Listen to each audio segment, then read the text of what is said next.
একদিন এক ব্যক্তি তার ছেলেকে ডেকে তার এক পুরাতন গাড়ি দেখিয়ে বলল যে এই গাড়িটি তুমি বিক্রি করে দাও। যথারীতি বাবার কথা শুনে ছেলেটি একটি দোকানে যায় এবং দোকানের মালিক গাড়িটিকে দেখে গাড়িটির দাম জানায় এবং সেটি শুনে এসে সে তার বাবাকে জানায় যে বাবা গাড়িটির দাম বলছে 30,000 টাকা। বাবা বলল তাহলে তুমি আর অন্য দোকানে যাও। এবার ছেলেটি বাবার কথা শুনে আরেকটি অন্য দোকানে গেল এবং সেখান থেকে ফিরে এসে বাবাকে জানালো, বাবা এখানে তো আরো কম দাম বলে, এখানে তো গাড়িটির দাম বলে 20,000 টাকা। তো বাবা বলে তাহলে তুমি আরেক অন্য দোকানে যাও। এবার ছেলে যায় এক এন্টিকের দোকানে।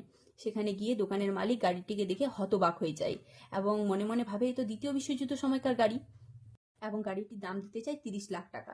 সব শুনে ছেলেটি এসে বাবাকে জানায় যে বাবা এখানে গাড়িটির দাম দিতে চায় 30 লাখ টাকা।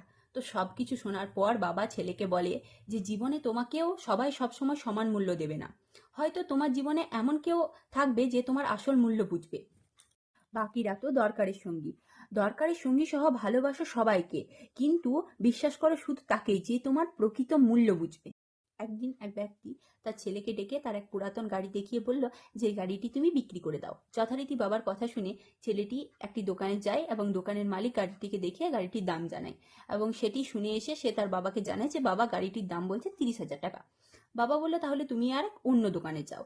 এবার ছেলেটি বাবার কথা শুনে আরেকটি অন্য দোকানে গেল এবং সেখান থেকে ফিরে এসে বাবাকে জানালো, বাবা এখানে তো আরো কম দাম বলে, এখানে তো গাড়িটির দাম বলে 20,000 টাকা।